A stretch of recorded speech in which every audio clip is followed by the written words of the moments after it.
조선야화를 찾아주셔서 감사합니다. 구독과 좋아요, 알림 설정 부탁드립니다. 진수라는 사내는 큰 키에 억센 어깨를 가진 머슴이었습니다. 진수는 단번에 큼지막한 쌀 가마니 세 덩이를 등에 짊어지고 옮기고 있었지요. 허나 호락호락한 무게가 아니었습니다. 생각보다 더 무거웠던지라 진수는 이마에 핏줄을 세우고 쓰러질 듯 위태롭게 발걸음을 옮겼습니다. 그 찰나 저편에서 사내 하나가 후다닥 달려오더니 말없이 한쪽 가마를 받쳐들었습니다. 바로 얼마 전 새로 들어온 머슴 태호였습니다. 이 무거운 걸 혼자 들고 가는 거요? 형님이 아무리 장사여도 너무 무리하는구려. 아이구야, 별것 아닐 줄 알았거늘. 제법 묵직하네. 자네 아니었음 큰일 날 뻔했어. 아니올시다. 같은 머슴살이 아닌가. 짐은 나누고 고생도 나누는 것이 도리지. 짐을 모두 옮긴 뒤 두 사내는 기둥 그늘 아래서 숨을 고르더니 진수가 먼저 손을 내밀었습니다. 태오라 했던가. 나는 진수요. 앞으로 함께 일할 터이니 잘 지내보세. 반갑소 형님. 그날 밤 일을 마친 두 사람은 뒷곁에서 막걸리 한 잔을 나누었습니다. 달빛 아래 조용히 풍기는 풀레움 속에서 진수가 조심스레 입을 열었습니다. 어디서 왔는가? 보니까 싹싹하고 예의도 바른 것이 길바닥에서 굴러먹는 상놈은 아닌 것 같은데. 아니올시다. 저야말로 뼛속까지 상놈이요. 그냥 이곳저곳 일거리 찾아다니다 보니 여기까지 온 거지요. 진수는 말없이 태호의 얼굴을 바라보다가 자신 또한 고아로 살아온 지난 세월이 겹쳐 떠올랐습니다. 허면 우리 둘, 제 뿌리는 달라도 발붙인 흙은 같구만. 같은 상놈끼리 열심히 살아보세. 두 사내는 말없이 잔을 맞부딪히며 피는 섞이지 않았으나 마음으로 형제가 되었습니다. 이튿날 아침 사랑채 청소를 마친 진수가 안채로 발을 옮기고 있었습니다.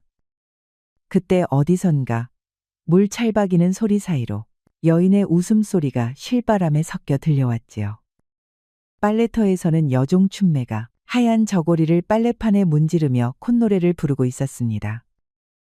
물에 젖은 손목이며 흩날리는 옷자락이 봄볕에 비쳐 더욱 고와 보였지요. 그때 불현듯 바람 한 줄기가 불어 빨래 바구니가 쓰러지며 갓 헹군 옷가지들이 바닥으로 흩어졌습니다. 춘매는 당황한 얼굴로 허리를 숙였고 그보다 먼저 진수가 달려들어 옷들을 주워 담았습니다. 애써 깨끗이 헹군 걸 다 버릴 뻔했구려. 내 도와드리리다. 바람이 느닷없이 불어 당황했는데 이리 도와주시다니 정말 고맙습니다. 그 말에 진수는 괜스레 가슴이 뛰기 시작했습니다. 춘매의 볼에 열게 번진 홍조가 복숭아꽃 같았지요. 별 말씀을 다 하시네. 같은 집 살림살이 하는 사이에 이런 건 도와야 마땅하지요. 진수는 춘매가 치마에 손을 닦는 모습, 바람에 흩날린 머리카락을 귀 뒤로 넘기는 모습까지 하나하나를 눈에 담고 있었습니다. 그 순간 세상은 조용했고 춘매의 움직임만이 또렷했지요. 저는 춘매라 하옵니다. 안채에서 마님을 모시고 있지요. 앞으로 자주 뵐 듯하니 잘 부탁드리겠습니다. 예, 나는 진수요. 사랑채에서 일하고 있소. 평소 우직하던 진수는 그날따라 말끝이 자꾸 꼬였습니다.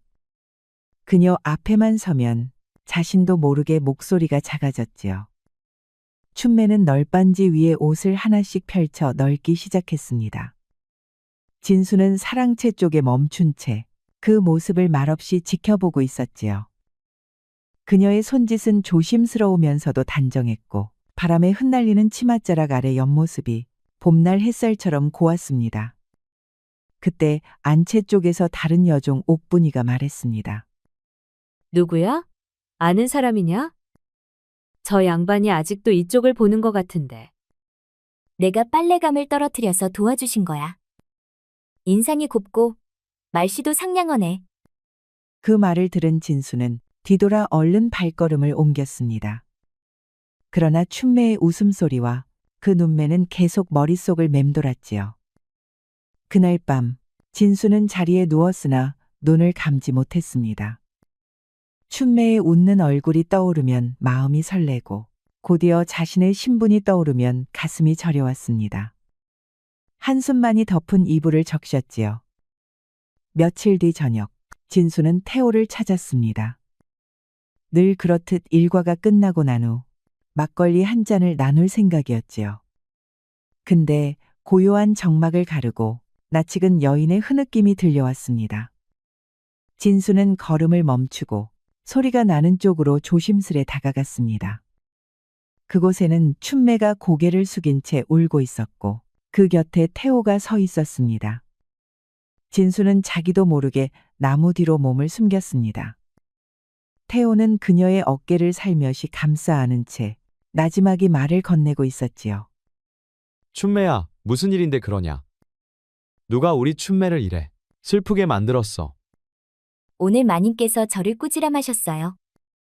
저고리 하나를 헛갈려 널었다고 그토록 노하시다니 제가 뭘 그리 잘못한 건지. 괜찮다, 괜찮아. 사람이 살다 보면 실수도 있는 것이지. 내일 아침 내가 마님께 말씀을 드려보마. 감사해요. 너무 상심하지 마라. 내가 있지 않느냐.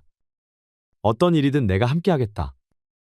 태호는 조용히 춘매의 머리 위에 손을 얹고 가만히 쓰다듬으며 말을 이었습니다. 두 사람 사이엔 오랜 정이 깃든 듯한 기류가 흘렀지요. 하지만 그 모습을 멀찍이서 지켜보던 진수는 둘이 남몰래 정을 쌓아온 사이라 여겼습니다. 이제 그만 울어라. 네가 우는 모습을 보니 내 마음도 아프구나. 태호가 손끝으로 춘매의 눈물을 닦아주는 순간 진수는 더는 그 자리에 머물 수 없었습니다. 질투와 서운함, 배신감이 뒤엉켜 숨조차 고르기 어려웠지요. 진수는 발소리조차 죽인 채 돌아섰지만 눈앞의 장면은 좀처럼 지워지지 않았습니다. 태호의 손길, 춘매의 기대는 진수의 눈엔 연인 사이의 다정함으로만 보였던 것이지요. 그날 밤 진수는 뜬 눈으로 밤을 지새웠습니다.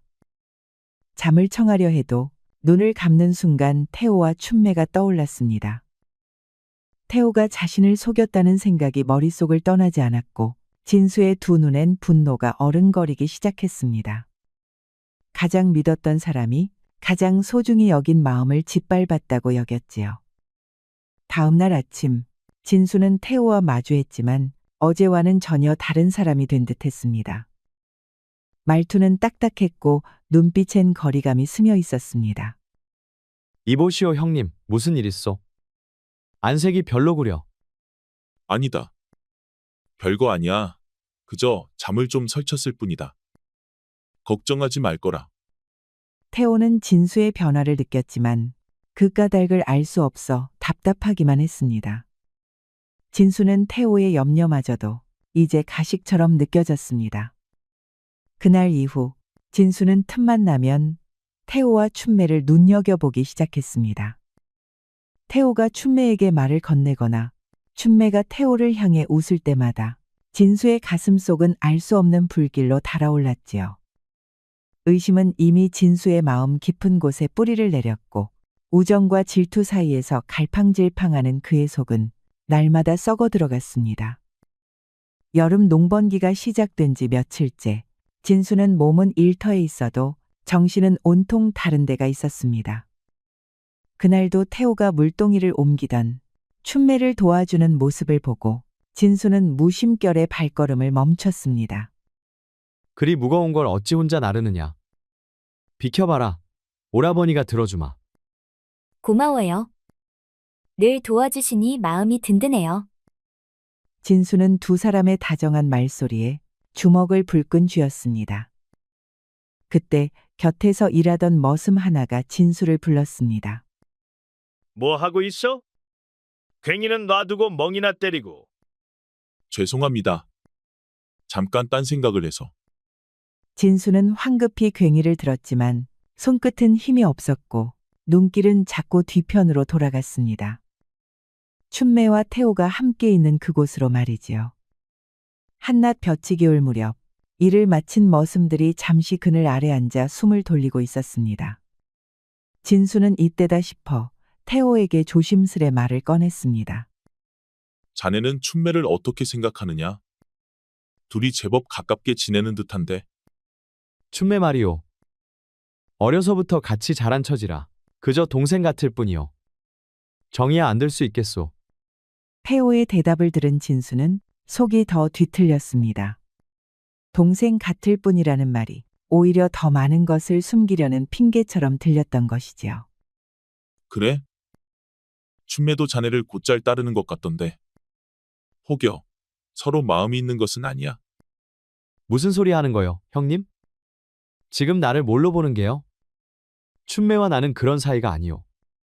거참 기분 더럽게 뭔 그런 소리를 하시오. 태호의 단호한 목소리에 주변 공기가 일순 싸늘해졌습니다. 하지만 진수는 그 말이 진심이라 믿지 않았습니다. 가장 믿던 친구가 이제는 거짓말로 자신을 속이고 있다고 확신했지요. 며칠 뒤 오후, 진수는 주인 어른의 심부름으로 장에 다녀오던 길이었습니다. 시장 어귀를 막 벗어나려던 찰나 그곳에서 뜻밖의 광경과 마주했습니다. 태호와 춘매가 함께 걷고 있었던 것이지요. 두 사람은 나란히 발을 맞추며 소곤소곤 이야기를 나누고 있었고 춘매가 웃으면 태호도 덩달아 웃었습니다. 태호는 춘매의 바구니까지 들어주고 있었지요. 오늘 장구경은 어땠느냐? 오랜만에 바람도 쐬었을 텐데. 정말 즐거웠어요. 무엇보다 이렇게 함께 나올 수 있어서 참 좋았어요. 그 모습을 본 진수는 그 자리에 얼어붙은 듯 멈춰섰습니다. 두 사람이 꼭 연인처럼 보였습니다. 특히 춘매가 태호의 팔을 살짝 잡고 걷는 순간 진수의 가슴속 무언가가 뚝 하고 꺾였습니다. 진수는 차마 다가가지 못하고 비가 스며드는 골목 한켠에 몸을 숨겼습니다. 그저 그 둘의 뒷모습만 조용히 지켜보았지요. 잠시 뒤 태호가 자신의 갓을 벗어 춘매의 머리 위로 덮어주는 장면이 눈에 들어왔습니다. 그걸 본 진수는 숨조차 제대로 쉬지 못했습니다. 진수의 온몸은 분노와 배신감으로 차올랐습니다. 그동안 쌓아온 믿음이 한순간에 무너져 내린 것이지요. 그날 밤 진수는 방 안에서 혼자 술을 들이켰습니다. 입술은 굳었고 눈빛은 흐리지 않았습니다.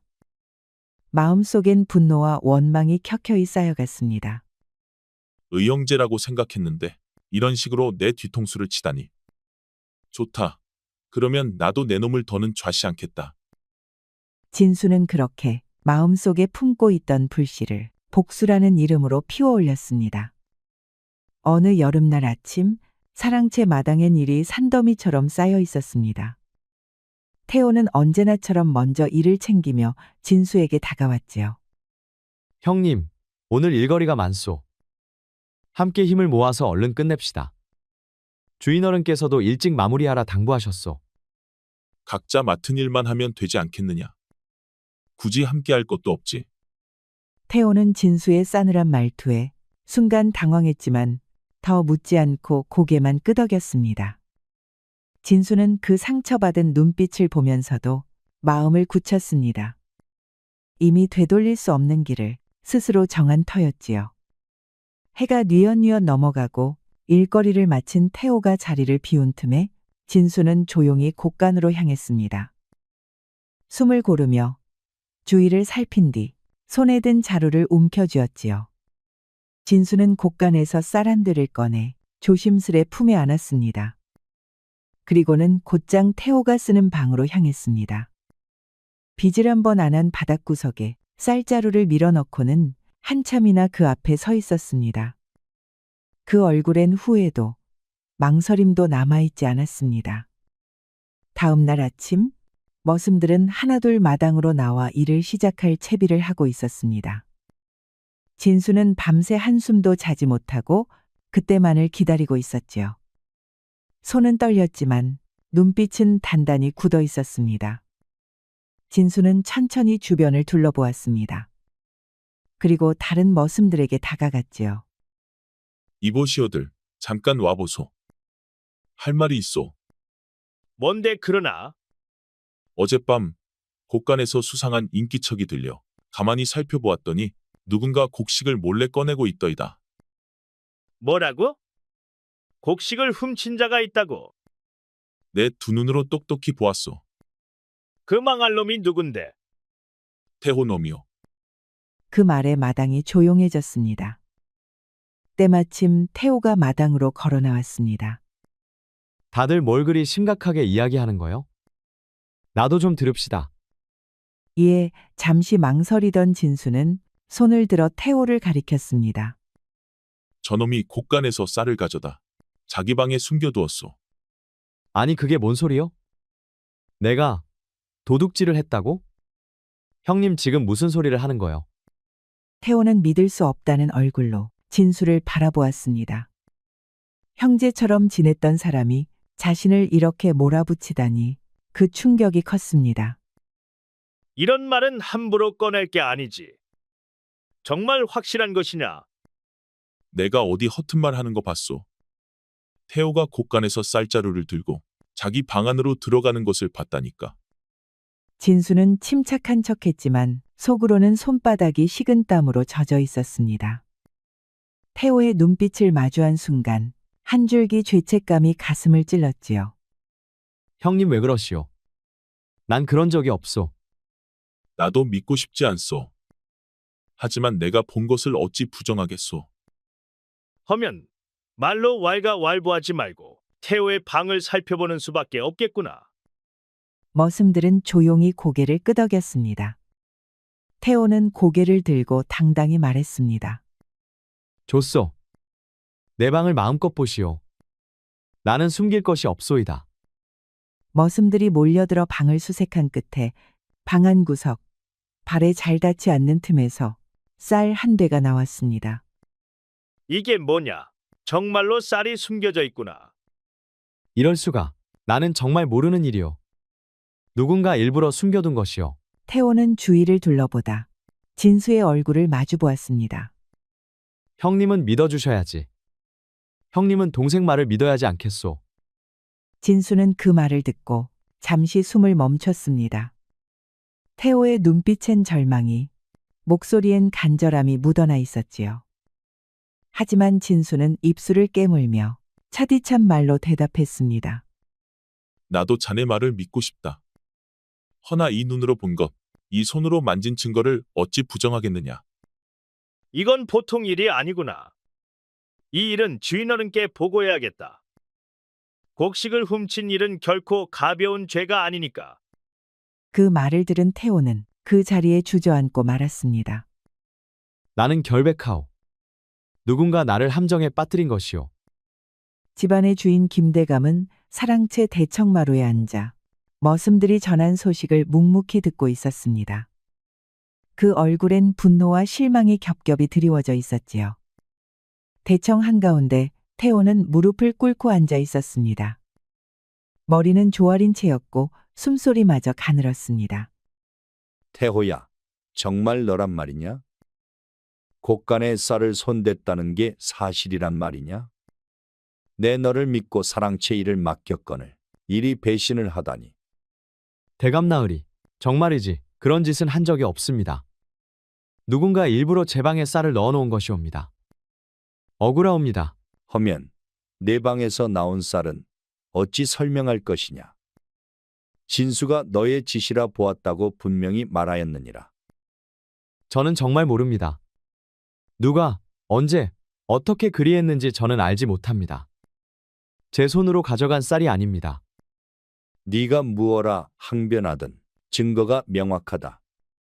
내 집에 도둑을 두고 볼 수는 없는 일이다. 주인어른, 한 번만 더 살펴주십시오. 저는 결백하옵니다. 아니 된다. 내 그간 정이 있어 이 이상 벌하진 않겠다. 허나 이 집에서 더는 머무를 수 없다. 내일 아침 해가 뜨기 전까지 짐을 싸거라. 다른 곳에서는 똑바로 살기를 바란다. 나으리, 제발 정말 제가 아닙니다요. 태호의 외침이 대청마루에 메아리 쳤지만 김대감은 자리에서 일어나 등을 돌렸습니다. 진수는 그 모습을 멍하니 바라보며 손끝이 떨리는 것을 느꼈습니다. 태호의 눈빛이 마음을 파고들었지만 이미 돌아갈 수 없는 강을 건너버린 뒤였습니다. 저녁이 되자 태호는 방 안에서 조용히 짐을 쌌습니다. 몇 벌 안 되는 옷가지와 짐을 보자기 하나에 묶고 있을 때 진수가 문 앞에 서 있었습니다. 형님은 나를 믿어줄 줄 알았는데. 나도 믿고 싶다. 하지만 내 눈으로 본 일을 어찌 부정하겠느냐. 혹여 잘못 본 것은 아닐까. 그렇게 생각할 수는 없었소. 만약 제대로 보았더라도 형님이라면 나를 감싸줘야지. 미안하다. 태호야. 잠시 침묵이 흘렀고 태호는 보따리를 들고 천천히 일어났습니다. 형님을 원망하지 않소. 올곧은 양반이니 그럴 수 있지. 잘 지내시오. 새벽녘 태호는 누구에게도 인사 없이 조용히 집을 나섰습니다.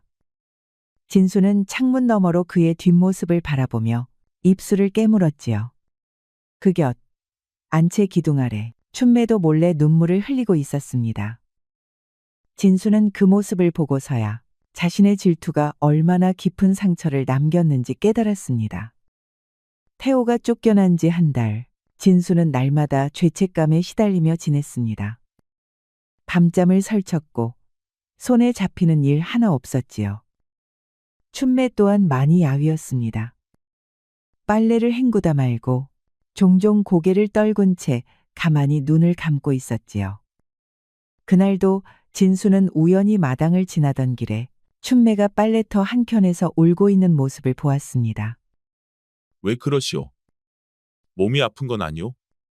오라버니가 떠난 뒤로 하루도 마음 편한 날이 없었습니다.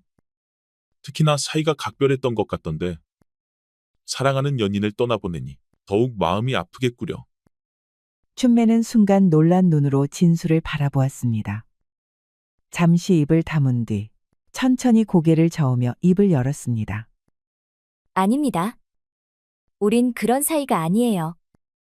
태호 오라버니는 제 친오빠입니다. 뭐라 했소? 오빠라고? 어릴 적 흉년으로 부모님을 여의고 형제마저 뿔뿔이 흩어졌습니다. 그 뒤로 각자 다른 집에 팔려갔지요. 헌데 몇 해 전 이 집에 와서 오라버니와 우연히 재회했어요. 하지만 둘 다 종이기에 남매인 줄 알면 쫓겨날까 두려워 그 사실을 숨겨왔습니다. 진수는 그 자리에 멈춰 섰습니다. 입술이 바싹 타들어갔고 심장은 한없이 무너져 내렸습니다. 허면 손을 잡은 것도 안아준 것도 못난 여동생을 위해 오라버니가 특히 더 신경 써준 것이지요. 진수는 입술을 깨물며 말을 잇지 못했습니다. 그제야 자신이 얼마나 깊은 죄를 저질렀는지 온몸으로 깨달은 것이지요. 미안하오. 난 그저 그대를 너무도 사모했소. 무슨 말씀이신가요? 내 질투심이 눈을 멀게 했소. 모두 내 탓이오. 내가 저지른 잘못이오. 진수의 난데없는 고백에 춘매는 놀라서 두 눈을 땡그랗게 떴습니다. 곳간에서 쌀을 훔쳐 태호의 방에 숨겨놓고 녀석을 도둑으로 몰았소. 모두 내가 꾸민 일이오. 춘매는 잠시 숨을 고른 뒤 천천히 눈을 감았습니다. 분노보다도 더 깊은 실망이 그 표정 위로 서려 있었지요. 진수는 그 시선을 끝내 피하지 못한 채 그 자리에 무릎을 꿇었습니다. 용서해달란 말조차 차마 쉽게 입에 담을 수 없구려. 그 말이 참말이에요? 그렇소. 그대와 태호가 함께 있는 걸 볼 때마다 가슴이 찢어졌소. 그걸 내가 연인이라 여겼소. 태호 오라버니는 제 친오빠예요. 그걸 이렇게 오해하시다니? 진수는 그대로 굳어섰습니다. 입술이 바짝 타들어가는 듯했지요. 그리고 무너지듯 무릎을 꿇었습니다. 내가 다 진실을 밝히겠소. 사죄하고 잘못된 일을 바로잡겠소. 춘매는 진수의 꿇어앉은 모습에서 참회의 진심을 느꼈습니다. 다만 춘매는 진수를 위로할 마음의 여유가 없었습니다. 진수의 참회에 답하지 못하고 그저 침울한 마음을 애써 숨긴 채 자리를 떠나야 했습니다. 이른 아침 대청마루에는 고요한 긴장감이 내려앉아 있었습니다. 진수는 두 무릎을 꿇고 고개를 깊이 숙인 채 말없이 앉아 있었지요. 그 앞 김대감은 묵직한 눈빛으로 그를 내려다보고 있었습니다. 이 새벽부터 무슨 급한 일이라 나를 부른 것이냐? 이리도 바짝 엎드린 사연이 무엇이냐? 대감 나으리 죽을 죄를 지었습니다. 죽을 죄라니 말을 똑바로 하거라. 쫓겨난 태호라는 모습 기억하십니까요? 그래, 일 잘하고 성실한 녀석이었는데 돌연 곡식을 훔쳤다 하였지. 태호는 곡식 도둑놈이 아닙니다요. 그것이 무슨 말이냐? 태호는 억울한 누명을 썼습니다. 그리고 그런 불쌍한 녀석에게 누명을 씌운 건 다름 아닌 저입니다. 진수의 충격적인 고백에 김대감은 순간 물고 있던 담뱃대를 떨어뜨릴 뻔했습니다. 진수는 고개를 푹 숙이고는 이어 말했습니다. 곡간의 쌀을 제가 훔쳐 태호 방에 숨겨두고는 녀석을 고발하였습니다. 잠시 대청마루엔 찬 공기만이 감돌았습니다. 김대감은 두 눈을 감고 천천히 숨을 내쉬었습니다. 내 이놈, 그리 어리석은 짓을 하였단 말이냐? 허면 그날 곡간에서 인기척을 들었다던 것도 거짓이었더냐? 예, 모두 거짓이었습니다. 질투가 눈을 가렸습니다. 춘매와 태호가 가까운 모습이 감당할 수 없어 그리하고 말았습니다.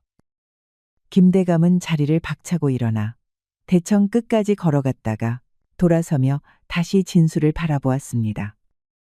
태호는 내 사랑채 일을 성실히 맡아온 자였다. 네가 아니었으면 나는 더 큰 일을 맡겼을지도 모른다. 그런 자를 너는 손수 나락으로 내몬 것이다. 입이 열개라도 할 말이 없습니다요. 허나 그래도 진실을 고하여 벌을 받고 싶습니다요. 이 어리석은 놈 같으니 김대감은 긴 침묵 끝에 다시 자리에 앉았습니다. 그 눈빛에는 분노와 실망, 그리고 희미한 연민이 섞여 있었지요. 그래도 못 배운 놈 치고는 도리는 아는구나. 잘못을 뉘우치고 스스로 죄를 고한 것, 그 자체로 쉬운 일은 아니지. 허나 죄를 지었으면 벌을 받아야 하는 법이다. 죽여주십시오. 나으리. 그것이 마땅한 벌이라면 이놈아, 그것이야말로 잘못을 회피하려는 것이 아니냐. 내 놈은 그것보다 더한 벌을 받아야 한다. 진수는 놀라서 입을 다물고 머리만 더욱 깊숙이 숙였습니다. 김대감은 단호하게 말을 이었습니다. 네가 저지른 일을 네 손으로 주워 담아야 하느니라.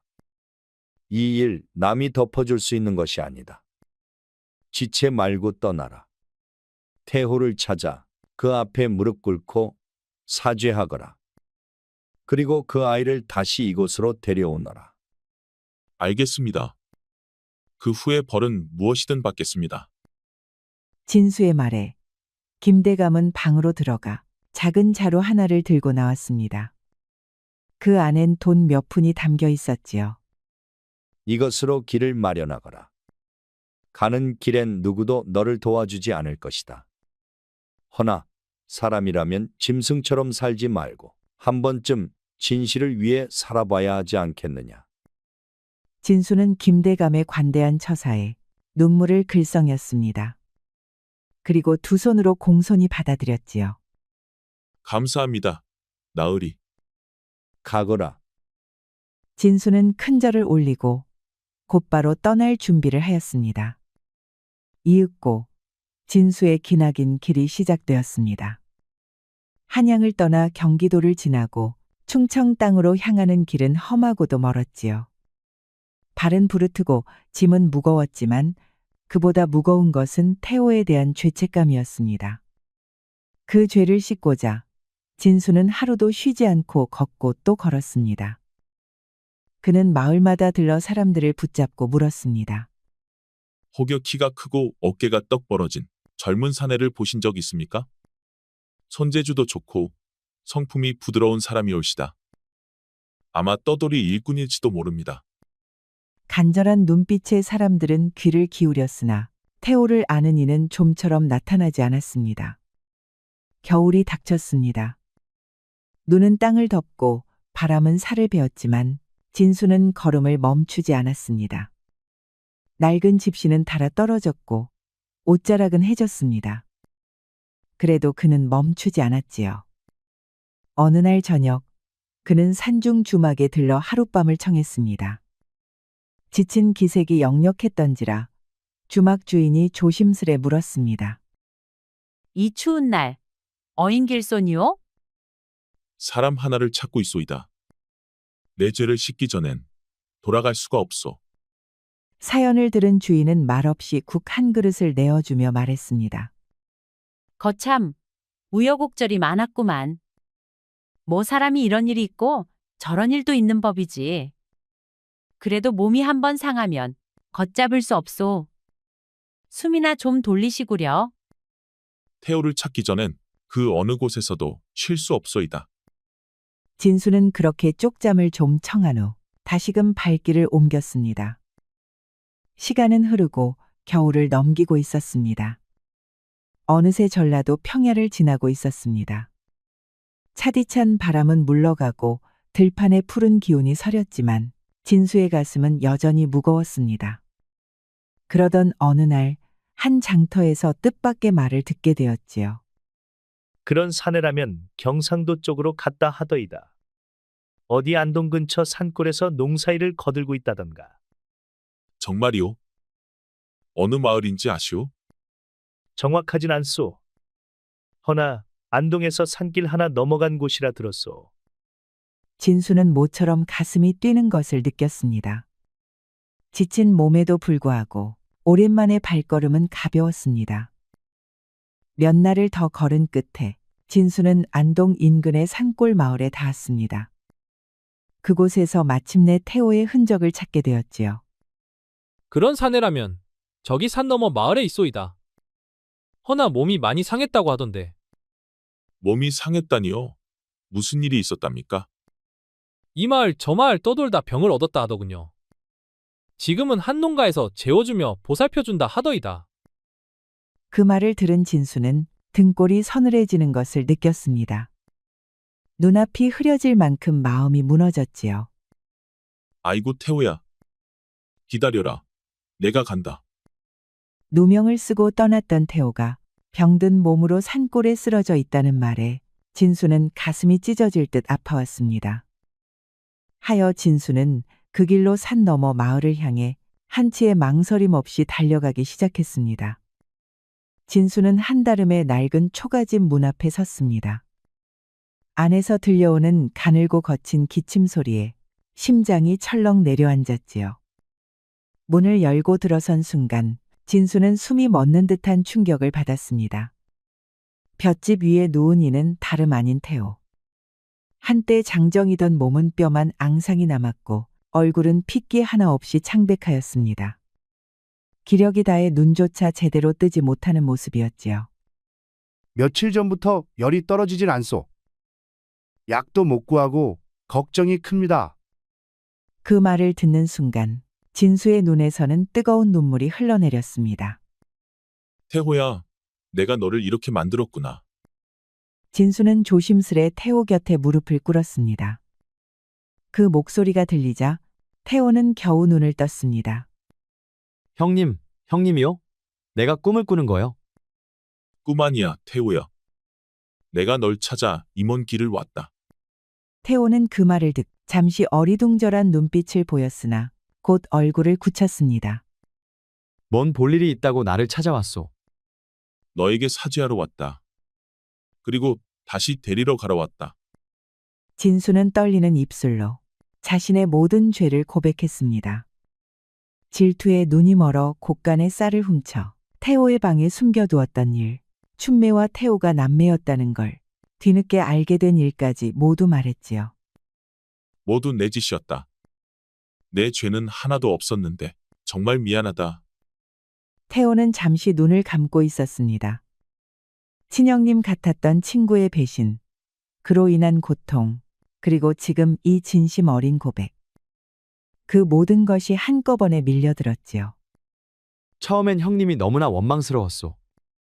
허나 그 긴 길을 혼자 걸어 나를 찾아왔다는 것, 지금 이렇게 무릎 꿇은 형님을 보니 진수는 아무 말도 하지 못한 채 그저 눈물만 떨구었습니다. 네가 완전히 나을 때까지 곁을 지키겠다. 그것만은 허락해다오. 태호는 고개를 끄덕였습니다. 말은 없었지만 그 눈빛에는 조금씩 녹아내리는 마음이 담겨 있었지요. 진수는 밤낮 없이 태호의 곁을 지켰습니다. 산 넘고 들 넘어 약을 구하고 죽을 끓여 먹이며 이불을 덮고 다시 덮었습니다. 거참 사이가 각별하구만. 친형제요? 나는 그럴 자격도 없는 놈이오. 하지만 이 일만은 내가 해야 하오. 며칠이 흐르자 태호의 병세는 조금씩 호전되기 시작했습니다. 진수의 간절한 마음이 서서히 태호의 병든 몸을 일으키고 있었지요. 며칠째 밤낮 없이 간병하던 진수는 여느 때처럼 새벽녘 죽을 끓이고 돌아왔습니다. 태호는 이불 속에 누운 채 그를 조용히 바라보고 있었지요. 나이 먹고 뭔 고생이요. 그만 돌아가시지요. 나 때문에 고생이 너무 크오. 안 간다. 아니, 못 간다. 네가 일어설 때까지는 문턱 하나 넘지 않을 거다. 뭘 그리도 미련을 두시오. 벌은 이미 충분히 치렀소. 아니야. 이 정도로는 택도 없다. 아직도 갚으려면 멀었다. 이 양반아, 이럴 줄 알았으면 나한테 먼저 속 터놓고 말하지. 이제 와서 이 개고생이오. 그러게나 말이다. 형님, 왜 그러냐? 목이라도 마르느냐? 춘매는 잘 지내고 있어? 그 아이도 네 소식만 기다리며 산다. 나중에 알게 되겠지만 그 아이 때문에 내가 깨달았지. 내가 뭘 망쳤는지를. 춘매는 착한 아이요. 그 아이만큼은 눈물 흘리게 하지 마시오. 그래 맹세하마. 그 아이 앞에선 다시는 부끄러운 짓 안 하겠다. 그래도 형님이 와줘서 고맙소. 처음에는 꼴도 보기 싫었는데. 지금은 이렇게 있어줘서 고맙소. 고맙단 말 내가 듣기엔 과분하다. 넣어둬라. 뭘 그러시오. 이깟 말 100번도 더 할 수 있소이다.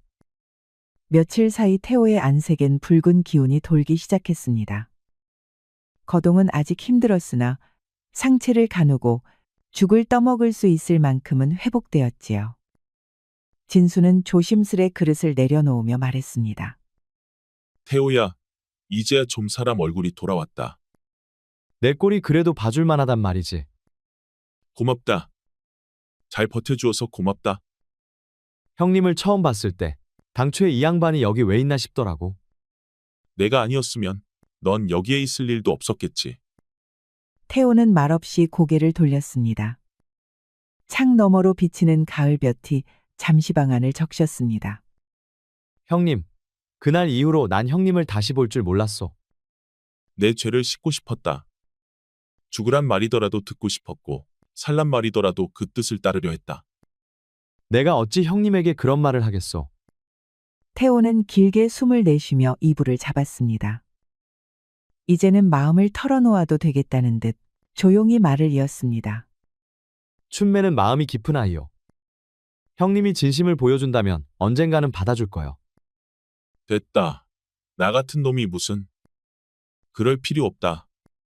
실은 춘매가 형님 이야기를 종종 했소. 좋은 사람이라며 존경한다더군. 정말이더냐. 진수는 말없이 고개를 숙였습니다.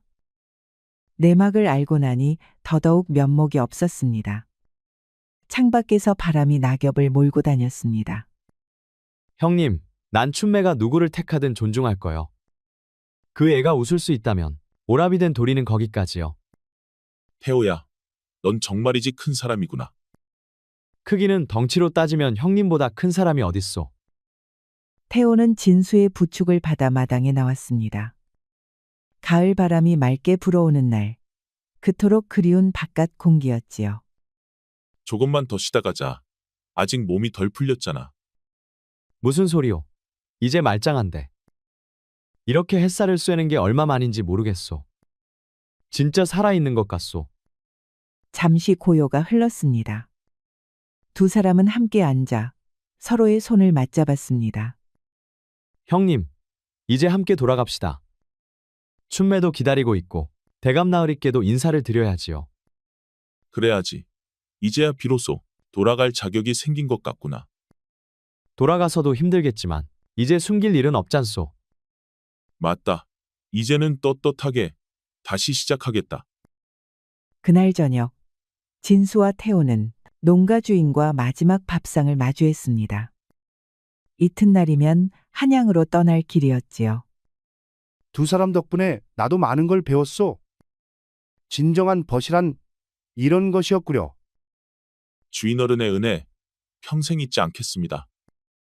저 또한 잊지 않겠습니다. 병든 몸 돌봐주신 정 가슴에 간직하겠습니다. 농가 주인은 말없이 고개를 끄덕였고 허름한 보퉁이에 먹을 것을 정갈이 담아 두 사람 앞에 내밀었지요. 식사를 마친 태호와 진수는 이제 다시금 집으로 돌아가는 길을 떠났습니다.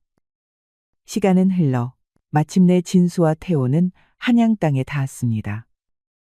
대갓집 사랑채 앞에 서자 안채에서 사람들의 발소리가 쏟아졌지요. 춘매가 맨 먼저 달려나왔습니다. 말도 채 끝내기 전에 태호의 품에 안겨 울음을 터뜨렸지요. 오라버니 맞지요?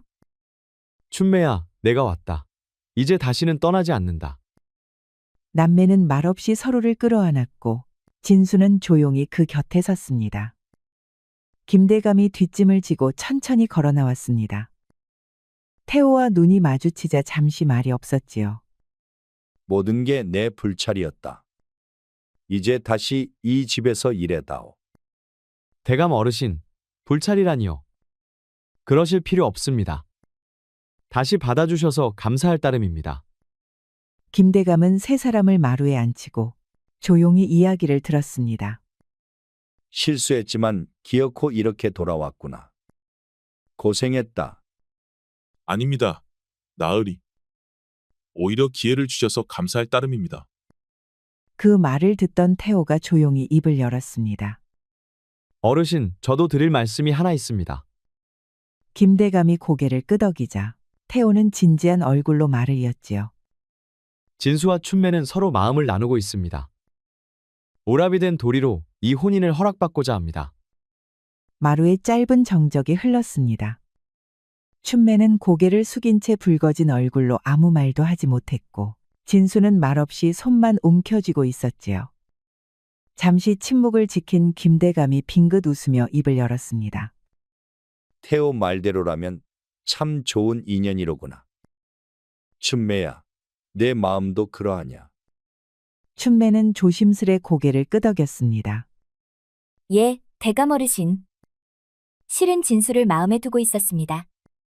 그렇다면 더 말할 것이 없지. 두 사람의 혼인을 허락하마. 태호, 네 뜻도 고맙다. 대감 어르신 감사합니다. 그리고 태호야, 고맙다. 내 동생을 잘 부탁하겠소. 형님. 이제는 원망도 없고 미련도 없소. 춘매는 두 사람을 번갈아 보며 눈물을 훔쳤습니다. 그 눈빛에는 오래 참아온 마음과 안도의 빛이 어우러져 있었지요. 그렇게 진수와 춘매는 혼인을 맺게 되었습니다. 이후에도 진수와 태호는 형제처럼 지냈고 둘은 김대감대기를 맡아 묵묵히 제 몫을 다했습니다. 춘매는 안사람 살림을 거들며 살갑게 대갓집을 오갔고 집안 사람들 또한 세 사람을 더없이 귀히 여겼지요. 시간이 흘러 태호는 사랑방 일을 맡아 상머슴 대접을 받았고 진수는 마당과 뒤뜰을 책임지며 하인들을 이끌었습니다. 그 속에서 춘매는 아이를 낳아 기르며 조용히 살림을 키워갔지요. 이따금 세 사람은 사랑채 뒤편 느티나무 아래에 나란히 앉아 지난 날을 떠올리곤 했습니다.